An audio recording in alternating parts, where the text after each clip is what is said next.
We move around 95 million passengers per year. We have around 330 aircraft, so we can move nearly 250,000 passengers on a busy day in the summer. So the orchestration, the coordination, the technology required to make all that happen every day is phenomenal.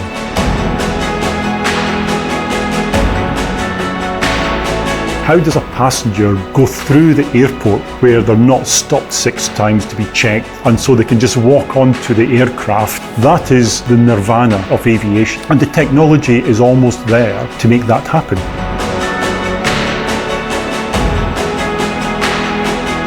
Whatever strengths or weaknesses you have, you can work with them, but you make sure you have a team around you who can complement you.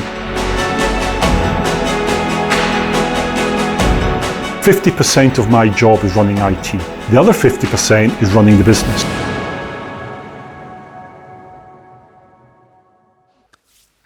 This is CIONET TV. My name is Hendrik Deckers. I'm here today with Stuart Birrell, who is the Chief Data and Information Officer at easyJet. A very warm welcome, Stuart. Thank you, Hendrik. Really looking forward to this discussion today.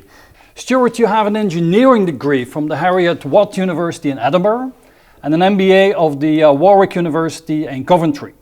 You started your career more than 24 years ago building car factories for Nissan.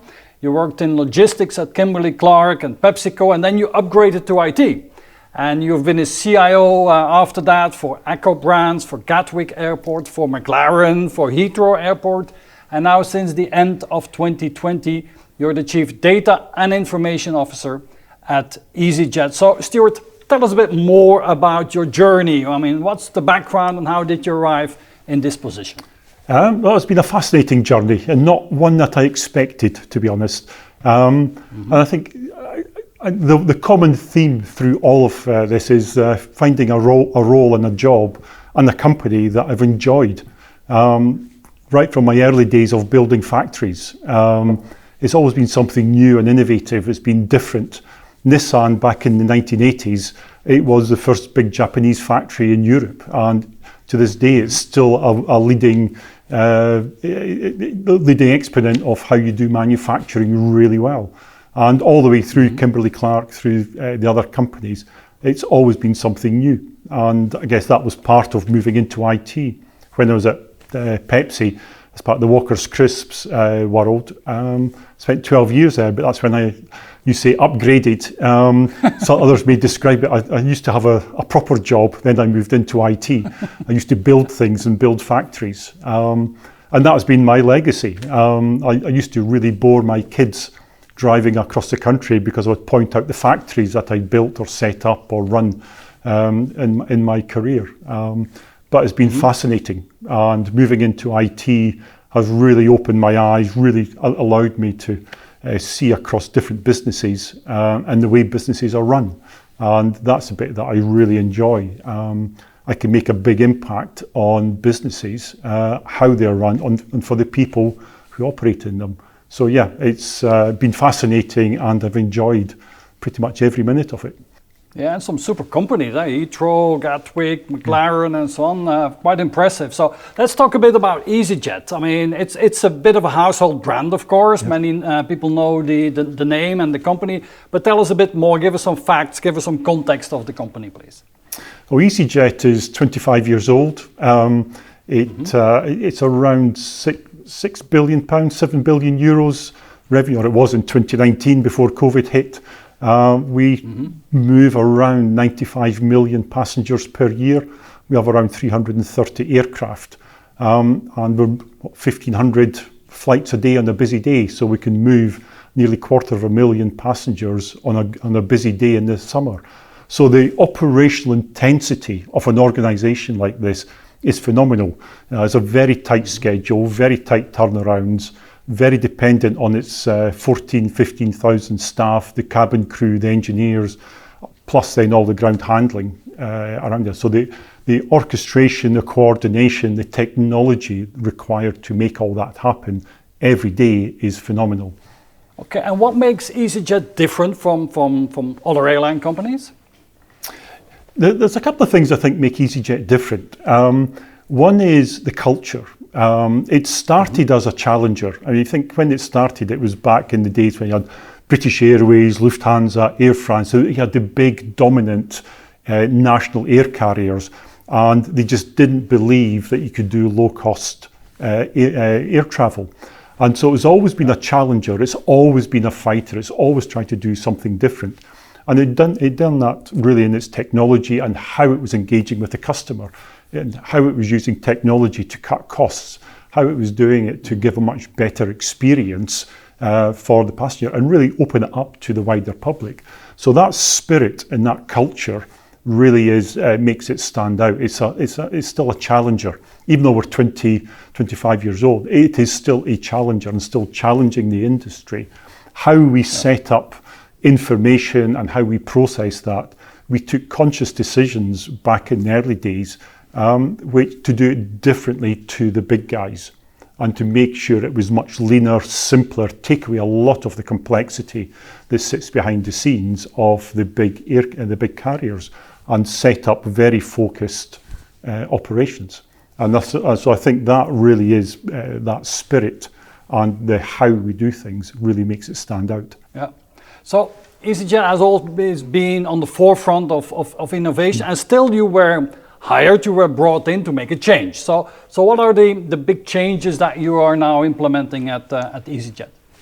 Well, just because we're being advanced on technology constantly moves and the world moves on as well. And I think where we've got to is we need to renew the company. And I've been brought in to help do that. We're looking at re-platforming our full commercial system. So the bookings engine, the websites, how we handle the customer data, the whole technology stack supporting that passenger journey needs renewing. We need to stay in front of the competition. We need to keep giving our customers a great experience. We need to make sure our costs are some of the best in the industry. And we need to keep attracting those customers so that our crew, our staff, the frontline teams who are facing the customers every day, that they have the information, they have the tools to enable them to give great customer service that easyJet passengers really have come to expect. Okay, so easyJet, you need to make sure that you're not disrupted yourself like you disrupted the industry decades ago. Absolutely. It's so easy now to start up an airline.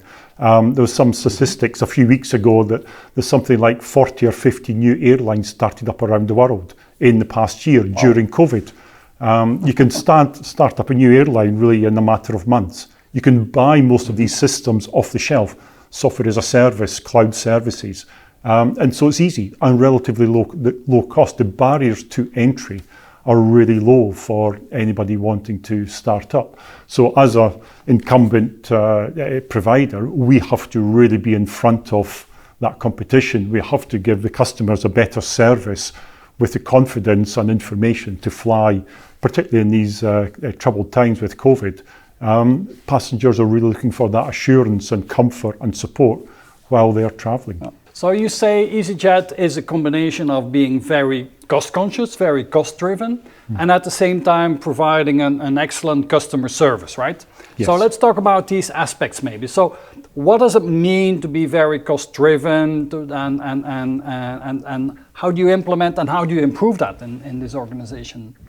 And a company like easyJet is getting the balance between doing something which is of value versus doing it cheap. You know, you do technology cheap, it comes back and bites you. But what you can't do is waste money or do things necessarily gold-plated. So you have to, I guess, take conscious decisions around make versus buy. We have a really great team of technologists and developers and engineers within my team. So we know we can build certain things, but other times it's better to go and buy something off the shelf. And so as the products off the shelf mature, it's sometimes better going down that route. We took a conscious decision 20 years ago to build our own passenger service system, the booking system, because you couldn't buy anything at a reasonable cost. So I think it's buying the products, buying the technology that really makes sense and developing your own where it really makes a difference to the passenger or to your direct costs. and making sure there's a constant balance in there, because it still comes down to what does a customer experience look like. A mobile app has won many awards because it's innovation, the experience and the way it works, but it needs updating.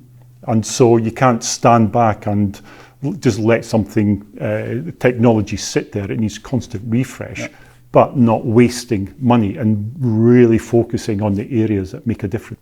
So you say the systems available, the systems that you can buy, the SaaS systems and so on, and they have matured immensely compared to 10, 20 years ago. So how do you decide if you re-platform, if you build a new reservation system? How do you decide if you make or you build or you buy?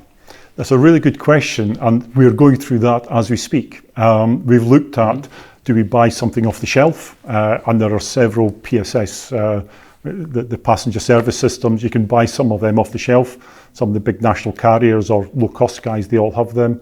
Or we have our own, which needs some major TLC, major refresh. But that is we're doing that cost analysis and benefits analysis, and what's going to drive us now for the next 10 years.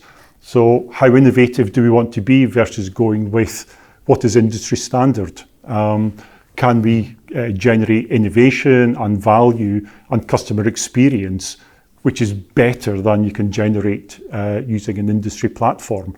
And that's a debate we're going over, and it's the cost, it's the benefits, it's the experience, and it's really trying to look forward 10 years, because these things, it's a bit like many of the audience will be very familiar with the big ERPs in the back office. What I'm talking about is an aviation version of an ERP. You put it in and that's it for 10 years, 15 years before you make another change. So it's a big decision, and it's not something we'll take lightly, and it won't be something we do quickly. We'll take our time to make sure what we do is the right thing for easyJet, for the next generation of passengers coming out of this pandemic. So that's on the being cost driven and your very strategic decision there if you're going to buy or build. That's going to be an interesting one. Let's talk about customer service and serving, creating the best customer experience.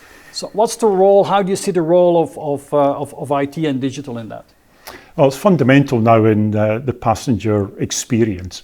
And aviation passengers are really quite mature in their expectations of a digital journey. And it's changing and evolving very rapidly. We're now talking about the COVID passport around Europe. That's a digital identity card. So once you have that, you don't need a passport. And over the last 5 years, I was, even in my previous role at Heathrow and working with IATA and the airlines, we've been looking at digital identity. We actually ran passengers from Heathrow into Washington, DC on a purely digital passport 18 months ago, just before COVID hit. It was all put on hold because of COVID. But that technology is now proven, is accepted by both UK and US authorities. It's now a case we need to get that moving. So the world is shifting, and I think the role that airlines and IT and technology plays is that the golden nugget that we've always been chasing, and for 20 years as an industry, is this seamless journey. How does a passenger book a flight, pay for it, arrive at the airport, go through the airport where they're not stopped 6 times to be checked, drop bags off, open their bags, empty laptops and liquid? How do you get rid of all of that? And so they can just walk onto the aircraft without being stopped. That is the nirvana of aviation. And the technology is almost there to make that happen, where you're booking on the mobile app, you have your digital identity, you're paying using your Apple Pay, Google Pay on your phone. You arrive on your Uber and at the airport, and you just walk through. You can now have your facial identity. It knows who you are, because the airline knows who you're coming. It's against your digital identity, so you can walk straight through security. There's a new generation of X-ray machines, which are actually in a few airports now around Europe, where you don't take liquids out, you don't take your laptop out, you just drop your bag on the tray, it goes through, and it automatically disassembles laptops, anything interesting in that environment. And so you can just walk through. And combining all of these, we actually had a model of that working set up at Heathrow 2-3 years ago. And so I think IT is fundamental to make all this happen, because stitching together multiple technologies, multiple data sources to give an experience that the passenger, I guess it's invisible to the passenger, and it makes it seamless and takes cost out of everybody's part of that journey. So it's a really exciting time to be part of this environment. Absolutely, very fascinating. I mean, there's this seamless travel experience. That sounds very, very exciting. Now, let's talk about innovation. So that means that in easyJet, you need to innovate a lot. I mean, you not only need to re-platform and have your aviation ERP systems re-platformed, but also means you need to innovate in customer experience and so on. So how do you, and you mentioned already a culture of innovation is a bit in the DNA of easyJet, I understood. So let's talk about what is the culture of innovation and how do you make that every time better and better? Well, innovation really, it's interesting because where I've been before, we've sometimes had an innovation team which is focused on doing some of that. I don't have an innovation team specifically, but every one of my teams, they're talking about change, innovation, trying new things. And it's not just in IT, this is across the wider business as well. So we're not having to persuade our commercial team to go and try some new technology or to try some different experience. They are coming to us. There's a real draw from the wider business to go and try different things, which is a really great place to be, because we're being pulled and we're having to support them and be agile in delivering technologies, solutions, data that doesn't exist or hasn't been there before. And we have to do this very quickly. And again, it's part of that DNA that it's not IT pushing innovation into the company. This is just part of what we do on a day-to-day basis. And part of my role is to make sure that's structured. There's an element of oversight to make sure it all integrates with my architects. So you do a bit of innovation. How do we make that sustainable? Again, there's so much innovation that goes on that it's a trial and thrown away. Now, you can fail fast, but some of it needs to stick, and some of it really needs to stay there long term in your customer experience and in your value chain. Where are you making money or saving money or giving a better customer service? All of this has to stick. And the way that the role of IT, and particularly myself and my architects, is to make sure it sits in the architecture and it sits in the environment in a way that my service teams can pick it up and support it, and not just forget about it in 6 months' time. There has to be a few winners out of that innovation pipeline and innovation trials that every company goes through.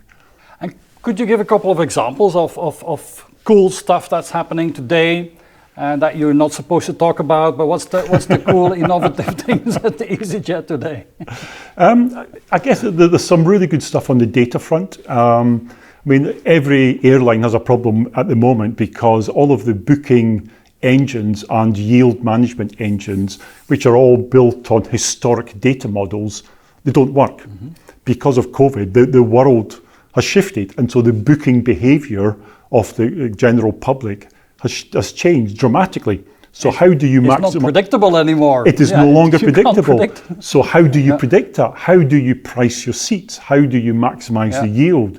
And so we're moving from what typically has been an ML-based world into more of an AI-based world to try and get different feeds and try and get different inputs that says, well, if there's a government announcement we know next Thursday, potentially in the UK, what is that likely to do to booking curves, booking volumes, to what destinations? And so using the AI, looking at, right, what are the scenarios and how might we do this? And so that is something very new and very different, because the teams running that world are having to think differently, and they're using AI as an augmentation. It's not replacing what they're doing. is the augmentation and a really advanced way of thinking and helping them to make pretty significant decisions on how the company works. So that's behind the scenes, but it's a really significant issue which every airline is, the whole, I guess, industry is looking at, and how do you do it? So that, I think we have a fantastic team looking at that and working with across the business. What's some of the other things going on? I guess some of it is really in this, how do we, what does the next generation of mobile app look like? And that's something that is still early days, but again, getting the teams to think not just what they need to do in 6 weeks' time, but what does it need to look like next year? Because again, that technology is changing and changing quite rapidly, and there's different ways of doing this. So it's testing and checking stuff now that says in next year we will be in, again, leapfrog where some of the other competitors are at the moment, and how do we give that next generation of experience to our customers. Okay, so AI is going to be more and more important in your business as well then? Yes, yeah, it's because there's more and more coming through in terms of use cases, opportunities for it, and a lot of them we haven't even thought of yet. You know, it's early days. There's a really big nutty problems that we're going at first, and I'm sure as we learn more, there'll be more and more of it spreads out across the organisation. There's opportunities there. It's a case of where's the right place to invest and when. Yeah. Now, in the preparation of this conversation, you told me that you're also going through a restructuring and you're implementing a new operating model. Can you talk a bit about that? Yeah, so the operating model is interesting. Again, it's part of this renewal as we're going to re-platform the organisation and a different architecture at the business level. What's the right way to organise IT and technology to support that? And really, that's what's the driver. It's not me suddenly coming up with a great idea. It's we have a new business strategy, and therefore we have to change in how we look after that. So we're going to the model. It's not a unique model.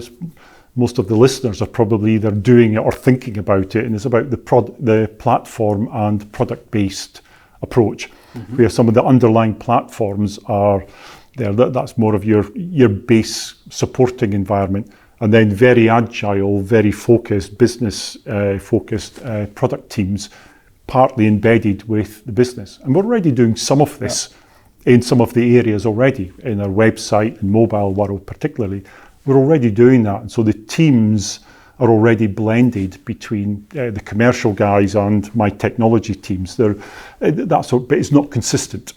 And I think that's the area where we need to go, is how do we get consistency and efficiency? Because one team's doing it, let's use that to really grow the capability and the mindset in the other areas. So it's not so much a big reorganization as much as ways of working, and let's modernize how the whole organization works, and let's step into that future world and get ready for the new platforms and get ready for the new technologies that are coming in over the coming years. So reorganizing the company and IT to work around services, around the products, and do that in cross-functional teams in an agile way. I mean, that's a big change. So how do you look at that process? Are you halfway, or are you already finished, or no? Will you ever be finished in setting that up? Or? It'll never be finished. It's one of the organizations never stand still. And certainly in my last role, every 6 months I had an organizational change. And the first time I'd done it was a big shock. Thereafter, every 6 months there was some fairly significant shift or change, because the business was changing, we were changing. You have to go with the times and go with the flow. And as new solutions come in or new technologies, you have to adapt and change your organization.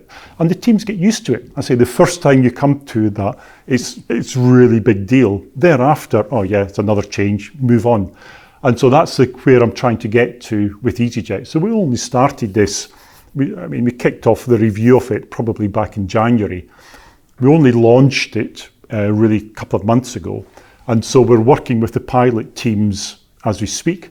looking at their processes, and there's really how they work with the business. So the biggest focus area is around the interactions. So interactions between that team and the business teams, or in between them and the platform teams and the service and support teams. And so I guess documenting that, structuring that in a more formal way, so we can then replicate that efficiently across the other teams. We'll only invent it once, and then we'll copy that across the wider organisation. So we're very early in this.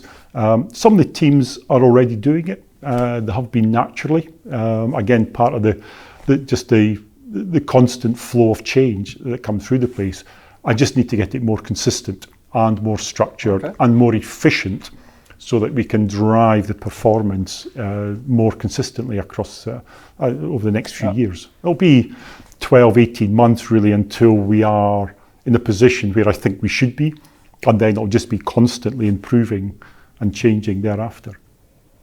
Yeah, because that makes a big difference, of course. I mean, that's a competitive weapon, and Absolutely. Is there a way for you to benchmark where you are in that journey compared to the big carriers or the other low-cost carriers? Do you have any view on that? There's not a formal benchmarking. There are benchmarks that we are using on, say, agile teams. There are methodologies and structures to go in, so you can look at yourself on the behaviours and ways of working, and you can see that. Other airlines some have been doing bits of this for a number of years, and I know, and I've looked at them over the last few years, so I know quite a few of them pretty well. And in some areas we're ahead, in some areas we're behind. But I think where the advantage is, because I worked for an airport previously, I talked to many airlines. So I got it's not just one airline. I've seen probably a dozen or so airlines in the last few years. So I know how many of them are working, and I can take the best stuff. And I've seen what works, and I've taken learnings from what doesn't work. And working with some of the good vendors and good partners, making sure we choose people who have a good degree of maturity. Because again, there's a highly variable level of maturity in the system integrators and service partners who support us. And so it's working with the right people with a similar mindset on where we want to get to. So yeah, I have an advantage. I'm not breaking new ground. I'm taking the best of what I've seen, not just from aviation, but across other industries as well, and bringing that broad knowledge into easyJet to try and get that advantage that we need. So we're talking about innovation, we're talking about replatforming, about making sure that the company is competitive. And so we talked about creating the culture, improving the culture around that. We talked about processes and agile way of working. And we already touched on a couple of technologies as well, like AI. Now let's talk a bit about cloud as well, because that's of course a very important technology stack or area as well. Where are you today in your cloud journey? We're probably 2/3 of the way through where I think we should be. We have most of our test development environments are in AWS. We have quite a few SaaS-based solutions and systems out there already. I guess the area is this passenger service area where the core systems are still in-house for some good reasons, but as we re-platform, that is likely to move to the cloud. And part of the challenge with our core reservations system, it needs to be highly performant. We will fill an aircraft a minute in the January sales. And that's not just 120 bookings, that's people with bags and sports bags and different times. So it's a package of bookings. It's a complex system to take a booking for an aircraft with a life cycle. It's actually very close to the car configurators that you see when you go to buy your new Mercedes or BMW, whatever. You choose your colours and wheels, and that's what it's like building an airline reservation. So filling an aircraft a minute, you need high performance, and you need resilience, and you need that high integrity. And to be fair, the cloud don't yet provide that high availability, that or not without extreme cost. So we will go there, but it needs designing around what the cloud is good for and good at, and not necessarily being just let's go to the cloud because we can. It'll be done in a thoughtful, planned, strategic way that makes sense depending on the different systems. We are going more software as a service, we are going more off the shelf, but not necessarily exclusively. A last business topic that I wanted to discuss with you, Stuart, is sustainability. I mean, being, carbon neutral, and both in the business and in IT. What's the vision and strategy of easyJet for that? Well, easyJet was one of the first to be carbon neutral. We offset every flight, and have done for a couple of years now. So it's a big issue for us. And I think from a technology and IT, there's two different levels to look at. One is how do we run our technology? So that's part of the push to the cloud, particularly on the dev and support world, because we run elastic capacity. So it automatically scales up, scales down, depending on usage. So it's only using what we absolutely have to use. And that's you can't do that when it's all in-house. And that's why we will go to the cloud because of that, those advantages over time. And we scale back when we can in the data centers. So when we're running, depending which data center we're running in, we've got active, but we scale down the data centers that are not on full active mode as well. So there's a real drive to keep the consumption level down. The bigger advantage we have is using our data and using our technology to optimize the efficiency of the airline. So if we can optimize the routes, we can optimize the schedules, making sure we've got the crewing levels optimized. What are we selling on board? There's no point putting bottles of something on an aircraft that no one ever buys. That's just weight and inefficiency. So looking at the data, what is being bought, on which flights, we're starting to get into that now to really manage and optimize return versus the carbon impact, and really look at minimizing that. We're doing a lot of work with the airline and the pilots at the moment on their speed, their efficiency, their routing, and you can use that data to point out when they're going too fast, when they could have taken a better route. There's different ways of running that, which has a big impact both on the carbon, but also on the engineering maintenance. How you run the engines, if you can delay maintenance on an engine by 3 months, 6 months, an engine's 5 million to renovate it. Now, if you can delay that, that's a big deal. So using data in that environment and helping to optimize is one of our big challenges and big opportunities that we're working with at the moment. Electric airplanes, is that on the agenda yet? When can we expect that? 2030. There are already aircraft. Yeah, there are prototype aircraft out there running already. Airbus, I know, have a prototype on the drawing board. It'll be short haul. The 100-seater 200 to 300 mile or 300 to 400 kilometer journey is a very real prospect by 2030. Whether it's powered just purely batteries or with a turbine engine powered by hydrogen, or by sustainable fuels, there's different routes and there's different methods that the developers are all looking at, but it's a very real prospect. There are now in the US, there are electric private aircraft flying around test. I'm not sure they're in full commercial use yet, but they're certainly up there working and in real proof of concept. You've got like a Velicopter, they are real, you can go and buy them now. And they're still going through some certification, but one of my ex-colleagues is working with them through one of his company. It's fascinating. They are real and they are coming, and it's looking for the use cases that make sense as the technology matures.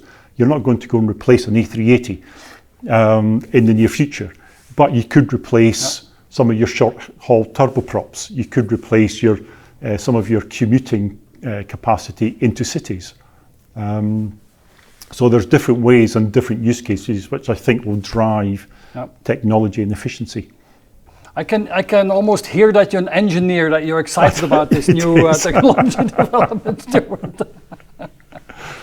Let's talk about how IT and digital is organized in easyJet. So you said you do 7 billion pounds almost, you have 14,000 staff, hundreds of aircrafts, but still you shared with me that your IT and digital team is around 250 people. Yes. I mean, it sounds small compared to the 14,000 people in total staff, no?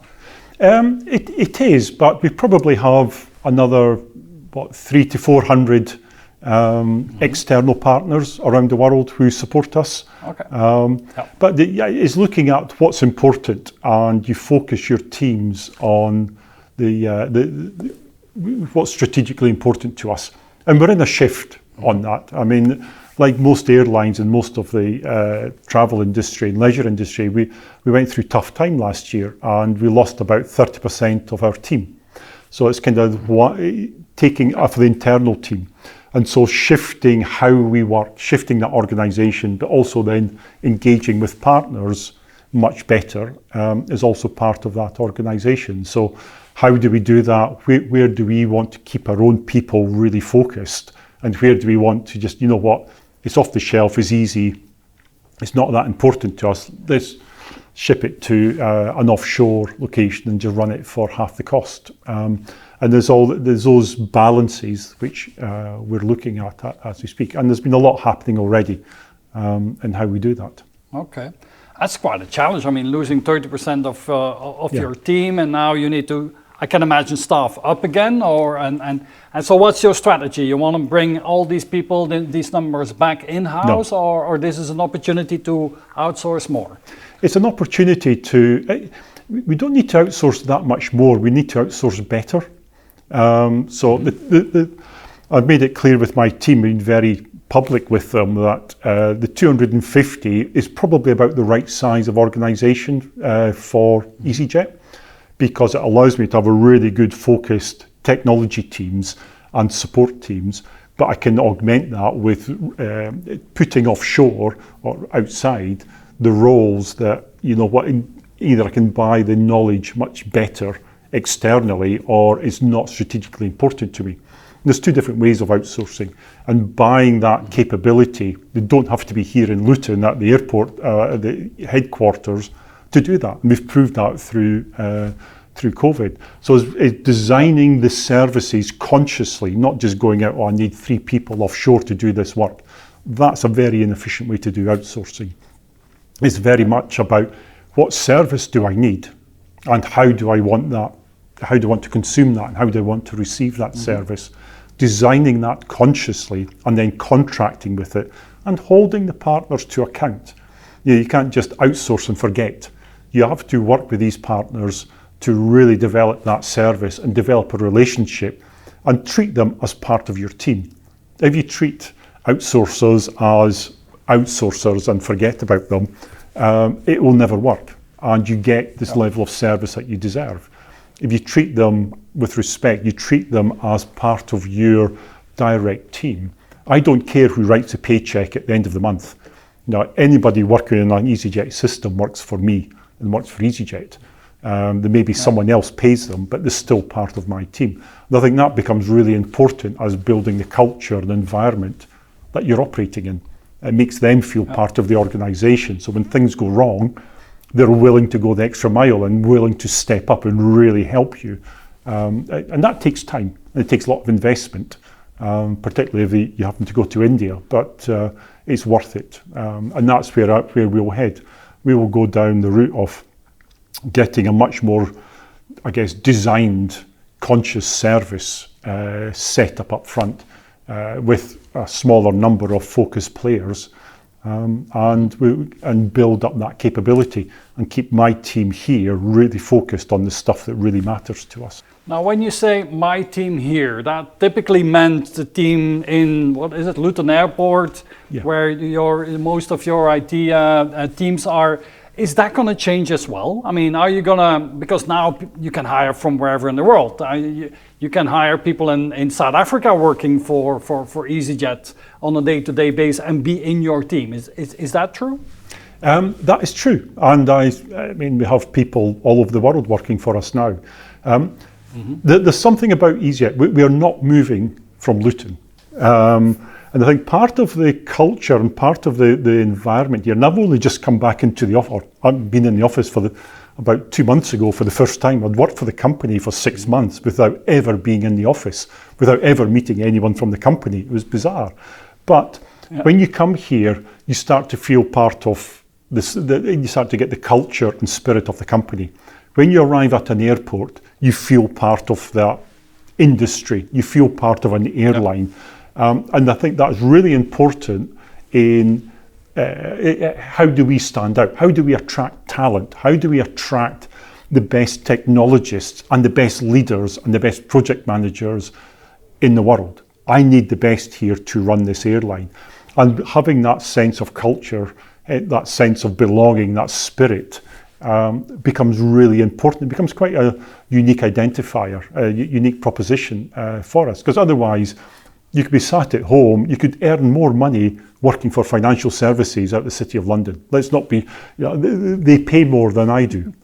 But I can still attract really great people because of the spirit and the culture and the environment here and what we can offer them in challenge and careers. And that is part of what we offer. And so, we'll keep the core here and we'll outsource where we can. But I need that core team here.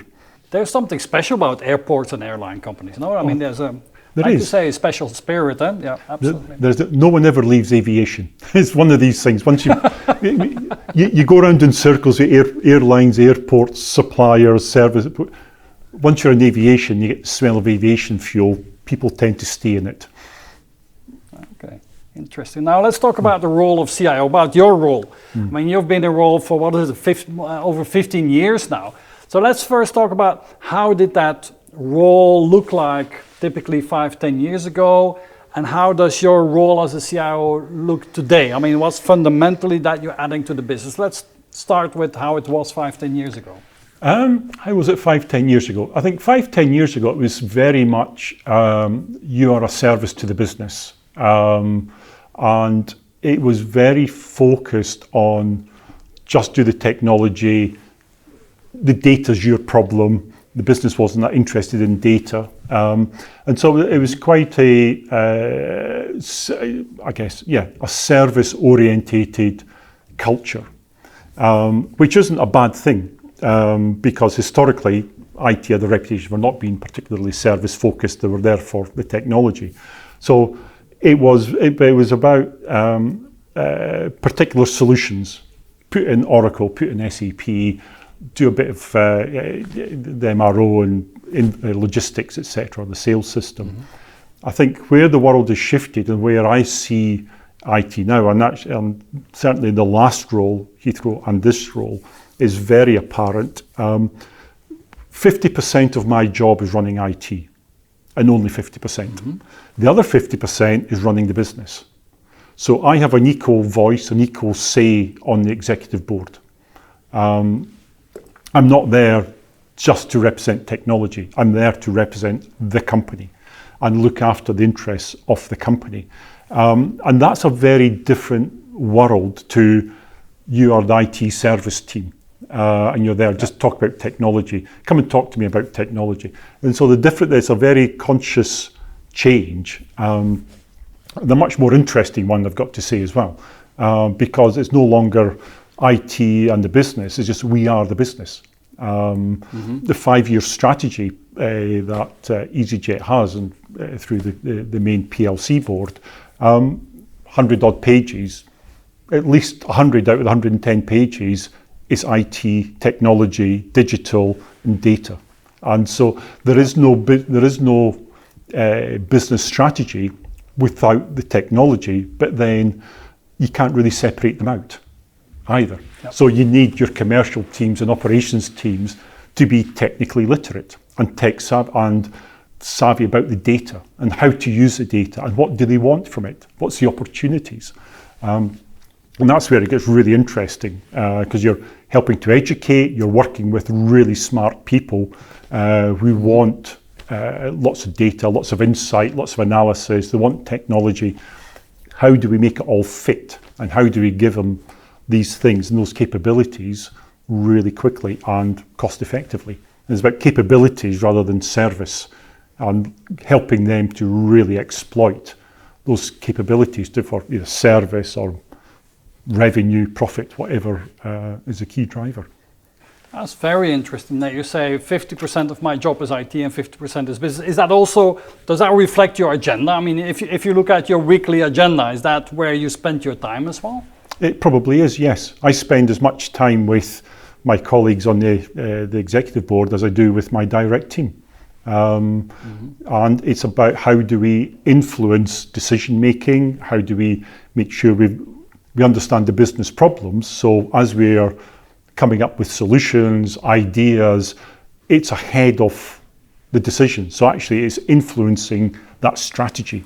It's influencing how do you go and approach things. So the re-platforming is not me presenting the re-platforming strategy to the board. It's actually my colleagues from the commercial and customer marketing teams who are doing the presentation. I'm there supporting the technology part of it, but it's part of that whole, the three of us are working on this together. And that's how it should be. It's not me saying it's a technology strategy. There is no such thing as a technology strategy versus a business strategy. My IT strategy is 2 pages. That's all it is. It's 2 pages. And it is, when you say that, your reaction is similar to most people, because everywhere I go, I see 40, 50, 100 page documents from IT about this is a strategy and everything's pedantically laid out. That's not my style. And it's 2 pages and everyone is starting to get what that means. I don't need to explain too much. Very, very, very interesting. Now, let's talk a little bit about your management style. I mean, I can imagine you have a very particular style of creating teams and growing teams and making your team successful. So talk a bit about that. It's interesting trying to reflect on what on the how I do stuff. But I think the 2 pages of strategy probably typifies it, where here's the direction I want to go. This is what I need to achieve. Now, you as a team, get really great people in behind me is also key to this. But get great people, pull them together and say, this is where I want to go. They've got better brains and insight and knowledge than that. Come together as a team and take us there.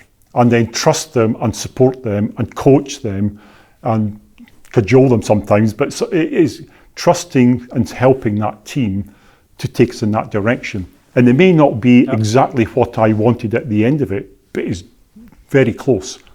And it's learning how to let go enough to go in the right direction, because that is the power of that type of leadership. You don't have absolute control over everything, but by goodness do you get a lot of stuff done, because you've got these teams working with you and going in the direction. And I've been in places before where I've had to do all the pushing, I've had to do all the driving, and that is hard work. And you get only so much work done. Once you get a great team behind you and really people who really believe in where you want to go to and the how, that just amplifies your ability and amplifies your vision way beyond what you could achieve yourself. And so I think over the years, learning how to motivate a team, it has really paid dividends. And I think part of the background in my youth, where you're doing engineering projects or IT projects, you have a team that comes together very quickly. They don't all work for you. You have to then deliver something. So you have to learn how to motivate people who don't directly work for you very quickly. So you learn some of these. I learned quite a lot of that in my early days, but it really does work. Setting these people up, trust them, send them in a direction, and let them get on with it, and help them when obviously they need help. So You already described your leadership style as well. Now let's look at this from another angle. I mean, you worked at, fascinating of course, at McLaren, at Heathrow. If we would go back to your teams there and we would ask what kind of leader is Stuart, what do you think they will say about you? Ooh, good question. I think Heathrow, I think I left a great legacy there. I think I was the inspiration for a lot of great stuff that went on there. Had a fantastic team who'd done the work. But I think the power is finding what people are good at and letting them go at it and really start driving some of that activity. The whole thing around digital identity and the digital journey. That was one of my middle-level architects who had a real passion for it. Go get on with it. And he drove that and he loved it. And he made world-changing, industry-changing developments and pulled a coalition of airlines, agencies together. And so I think people like that respond to get on with it. And so I think that's my legacy there, is that, I inspired a lot of great work and a lot of great change and let them get on with it. At McLaren, it's a bit further, but that's 6-7 years ago now. It was similar. We made a lot of change. The company was going through a lot of change at the time. It was I joined when Lewis Hamilton was still there. They were still winning races when I joined. By the time I left, they weren't winning races. Obviously, no coincidence, obviously. But again, we've done great stuff. And finding the role of IT in a company like McLaren is really interesting because you're surrounded by people with fantastic brains. The intellectual horsepower in an organisation like that is absolutely phenomenal and really challenging and really inspiring. And so what's the role of IT when you're dealing with, my last year we put in a whole bunch of Cray supercomputers for the CFD, the fluid dynamics. The guys who ran that, every one of them was a PhD in mathematics or engineering. So the role of IT was, we'll plug it in, we'll put a water pipe up its backside and plug in the power and leave it up to it. These guys were tuning the operating system of the Crays depending on the mathematical algorithm they were running that day. So that's the level you're dealing with. But the value we brought was, how do we take away the day-to-day work from them? How do we take away it's a bit like me now with the system integrators. How do they take away the work that is a drag on me and let my team focus on the real value add? That's what I did with them. So took away backups, take away all the day-to-day stuff that wasn't of value and let those brains work on how do you make the car go faster. And that was really the mantra, the approach we had is, how do we speed up the car? And it's very clear with these guys, how do you speed up the car? How do we distribute software around the world? How do we support a team of 60 in a different country every 2 weeks for a race? We had to move a mini data center every 2 weeks to a race, set it up, run it in a sandstorm in 45 degrees of heat, in rainstorms, and put it on trucks, boat, planes, everything. So moving that and running that remotely. And I sent around the world one, I guess, high-end help desk person to run the technology remotely. And we'd done it all remotely. We built it all from the base. So the roles are very different. And so I think I brought in there a great team and left a great team behind me. So it's a long-winded way of saying one thing, but I think we did. It's exciting technology. As engineering, it was a fantastic technology environment. And I left, I think, a good legacy of a great team with some good leaders behind me who were doing great work.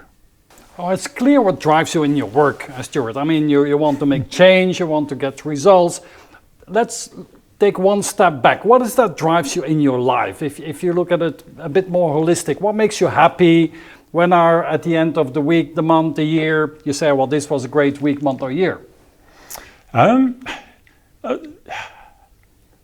I'm actually not too sure. I think what makes me happy is when I've done something, usually it's when a team comes together and they're starting to drive towards my vision, or the vision that we're all heading towards. When I see them where they're looking after themselves, they're making their own decisions, they're not asking my permission, or they're just getting on with it. That to me is success. And I find that really satisfying, because it means I've sold them a vision, they've believed in it, they have the skills and ability and capabilities as a team to go and deliver on it. So the organisation around them is working. So just from that one bit, there's lots of things have come together. And so I feel, I mean, my biggest satisfaction over my career is when I look back and I see the teams that I've left and I've moved on still running the way I left them, and still advancing in their careers because of some of the, I guess, what I've put in place in either coaching, helping, organisation. So I guess in reflecting on that, what makes me satisfied is seeing my teams be successful and delivering without coming to me. And that is a really nice feeling. Now, in our Leadership Deep Dive series of top talent, top CIOs around the world that we interview, we always ask about their personality type, their Myers-Briggs, the MBTI. You shared that your MBTI personality type is ESTP. So you are also known as the entrepreneur. That's somebody who is extroverted, observant, thinking, and has a prospecting personality. Typically, these people tend to be energetic, action-oriented, and they navigate whatever is in front of them, and they love to uncover life's opportunities. Does that sound a little bit who you are, Stuart, already? On reflection, it does. When I first saw that, because that's different to, I've done Myers-Briggs for the last 20-odd years, 30 years nearly. And I think it does describe me pretty well. When I was being an engineer and having to be much more detailed and analytical, I guess I was much more of I've been INTP, I think it was, way back, which is that introverted, thinking, more detailed, almost analyst type of world. And I think in the last few years, as I've come into the CIO and I've been able to think bigger and think broader, the natural entrepreneur and natural challenger in me has really started to come to the fore. So I do recognise it's different and it's changed over the years. You were more nerdy in the past, and I'm significantly more nerdy, yes. Now, people with your personality type, they have the following strengths. These people are typically very bold, rational, very practical. They can be very original. They think about new ways to solve problems. They are perceptive. They can put themselves in everybody's shoes. They're also very direct and very sociable. Does that resonate with you? It does. I think I'm probably not as sociable as it comes across in the profile. I am quite comfortable in my own skin and my own company at times, but I do like to be. I do like to mix with people, but it's probably not quite as extreme there. But many of the other things I do recognise. It has its downsides as well. Some of those. I think when you probably talk about that. Because these are the more interesting ones. They are. So let's talk about the other side of the coin. So people with your personality type, they could have the following weaknesses, development areas, whatever we want to call it. So they can be very insensitive. I mean, too much in the head and not working on the relationship level, maybe not. They can be very impatient, very demanding. They're sometimes risk prone, so they can take big risks and in their way of working. Sometimes unstructured, they may maybe miss the bigger picture as well. Let's talk a little bit about your development areas, where you have grown as a professional over the last 15 years. Where have you grown most and how did you do that? I think in those development areas are interesting. Because I've had feedback on those, because I recognise all of them. And there's a couple of things in there. One is I'm conscious of them. So therefore I make conscious efforts to temper my enthusiasm or to ask about people. The empathy levels are not typically that high in me, and it's another reflection of the sensitivity piece. And I think what I've learned over the years is to hire people around me who complement me. So I always need to have someone in my leadership team who's very focused on the people and conscious of the people and the emotional side, who will kick me under the table when they need to. Or at the conversation yesterday, I'm in the process of hiring a CTO. I need someone who's going to challenge me and tell me to calm down and make sure and reflect on the practicalities of life, not just go charging off. And so whatever strengths or weaknesses you have, you can work with them, but you make sure you have a team around you who can complement you and temper the downside or support you in where you have weaknesses. Because at my age, I'm probably never going to learn now a whole new way of being empathetic that I haven't learned previously. So the way I do it is make sure I've got people around me, or someone to say, well, actually, let's not drive to that end solution straight away. Let's go through a couple of measured steps before we get there and de-risk it. And I've learned to listen to these guys and learn to hire and recruit and retain people like that around me. And you have to learn to listen as well. Let's talk a bit more about your personal development, your professional development, because I think that's of course fascinating. And so who would you say are important figures in your life? I mean, role models, people that you look up to, people that you learn from, important mentors. Can you share a bit about that? It's interesting because I've never really had a single role model or a mentor who's coached me through my career. What I have done, I've been quite conscious of observing who are the great leaders that I have worked for, who and what's their traits, and also who have been the not so great leaders and what have been their traits. And I think particularly in my early days, the Kimberly-Clarks and Pepsi were really good training grounds for that. You got really good management development, but also you saw some really great leaders and some phenomenal people that you would just go to the ends of the earth for because of their style, their characteristics. So being observant on some of that has been a real help to me. And then it's interesting, when I went to my first CIO role at ACO Brands, I was conscious of some of the gaps. So I did actually get someone to coach me for the first year or so, and we'd go along once a month. And that was really a big lesson to me, that you do need help and you can't be too proud to ask for help. We all need it, particularly when you step up into that first role. I mean, now I actually do coaching for, there's a group in London where we coach CIOs with how do you bring the next generation forward. And so we all coach each other's number 2, number 3 kind of level, and who's the aspiring CIOs, because it's tough to get from that number 2, number 3 level to the top level. And that's really successful, and I get a lot out of it. And I can see, because I see the mistakes I made in my early career, and I can help these people with some of their decision making.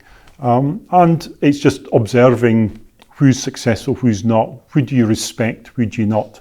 I mean, the interesting one, everyone always talks about Elon Musk. I actually had dinner with Elon Musk about 5 years ago, and he's done around the world, but a long story, but it was just before he'd launched the small car, the smaller one. They had the big one out, not the S. The S one. He knew absolute pedantic detail, the cost and details of that car. Despite the level he's at, he was down in the weeds and he understood the details of his business. And that's, again, something I take, because although I've got a great technology team, I need to understand a bit of what's going on. I need my weekly dose of technology. I can't sit in my ivory tower all week. I get bored. So I do, because I'm interested in the technology. He was down at the cost and detailed level of his business. And I think that's what really, again, struck me about him. Not that he's built the space program and all the rest, which is phenomenal, but the fact he'd done that and he knows the details of his business. And that's a great lesson, I think, as you get to the higher levels. Don't ignore the basics of your company and basics of your business. Stuart, do you have a mantra, a saying that you use that is helpful to you if you, I don't know, have to make difficult decisions or prepare something? The one I use with my team pretty regularly is ask forgiveness, not permission. You have to get on and do stuff. Don't come and ask to, you're the experts in your part of the business, get on with it, try it. Within boundaries, but yeah, don't come and ask permission to do what you know is the right thing. Just get on and do it, and do something is always better than doing nothing. We'll always go forward. Let's go one level deeper, and Stuart, and talk more about your personality, and let's talk about what drives you. What are your core values? What is it that, I mean, you shared that you have a lovely family, you have 2 sons, 21, 20, 23, grown-up sons. What are the core values that you have passed on to them? I'd like to think it's about respect, it's trust. Do what you say you're going to do. So live to if you commit to something, make sure you do it. Enjoy yourself is one of the things I've been clear. If I'm not enjoying a job, I'll leave. I'll find something. Life's too short to do something that is dull or you're not enjoying.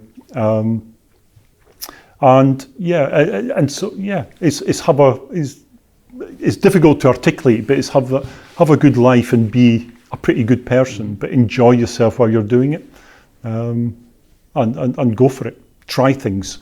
I mean, one of the things I say to when I'm doing the coaching is make sure you try something, because I think part of my experiences has been when things haven't worked, or I've not been as great at something as others, and you learn much more from a failure than you do from a success. So you have to go and try something that's different, and build your career on experimenting and trying and find something that A, you enjoy, and B, you're good at. So you say we need to enjoy life, and of course I can see that you enjoy life through your work, but can you disclose a bit how you enjoy life outside of work? Outside of work, I do a lot of mountain biking. I live in the south of England, where it's very open, so more cross-country than the extreme downhill. I'm a bit old for the big downhill stuff, but I've been to the Alps and the big mountains and stuff like that. So I do that once, twice a week at least. If nothing else, the evening runs are a good excuse to stop at the pub and with the mates. So it's sociable and I get a bit of exercise. I do sailing.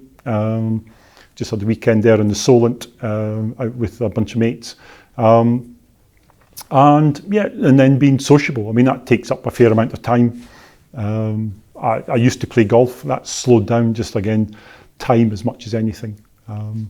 But I enjoy time with the family and a couple of sports to keep me de-stressed and let me blow off steam when things are getting a bit tough.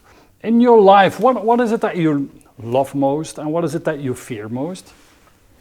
What do I love most? I think the family is probably love most. A, I'm healthy, and B, the family. What do I fear most? It's probably the ill health. I'm still, touch wood, reasonably fit and healthy, and I think being not being able to partake of that, I think would be tough mentally on me. So I think it's that fear of not being able to go out and enjoy the things I love doing is a bit difficult one, that. Yeah. Now we all learn from our successes, but we, like you said, I mean, failure is important, and we learn a lot from our failures. I mean, that's how we develop. So, could you share with us what was maybe one of your biggest failures ever, and what you learned from it?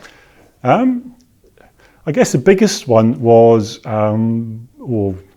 long time. In fact, it was exactly eldest son was born in the middle of all of this.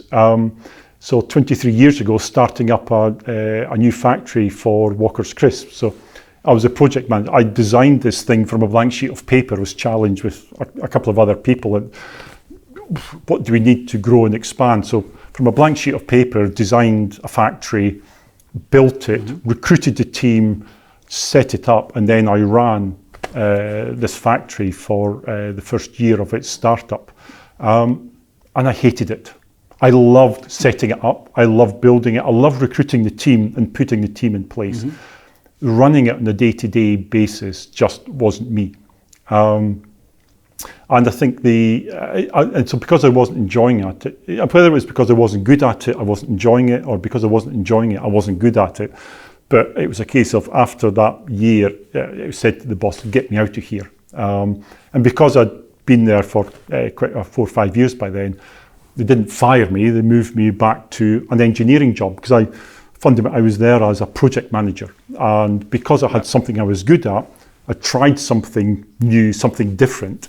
Wasn't that great at it, so I went back to what I knew I was good at, and then became successful again and built the confidence, and then moved on. And I think the big learning is A, you can have a failure and still succeed. And B, the big bit for me was there's a big difference between a good project manager and a good operations manager. Running an operation is a very different mindset to running a project. And as you build a team, and as I build my teams, is making sure you don't just take somebody that are good in a project and get them to go and run service. Because you know what, they're probably going to be that good at it. They may do it for 6 months, they need some experience of it to understand it, but don't expect them to be a rip-roaring success at it. And so that difference in mindset was really exposed to me in that. And I know that I'm not great at that day-to-day running a service or running an operation. So therefore, make sure I hire the best operations and service managers I absolutely can, because then I don't have to get too involved in it. Now, Stuart, if we take a step back, you're clearly very, very successful professional, CIO of major brands and companies in the UK. You come from the wonderful and the beautiful Scotland, so you have many, many things going for you. But what is it that you're most grateful for in your life? My health, the family, and I guess I've been really, really lucky of being imbued with certain talents and skills and capabilities. And that allowed me to go and do what I've done. Yes, you have to go and develop them and tune them, but I was born with certain skills, capabilities, mindset. My parents supported that. So it's whatever talents you have is develop them, use them to the best you can, was kind of and I've been able to do that through some hard work, some luck, some being in the right place at the right time, and sometimes creating the right place at the right time to make the most of that.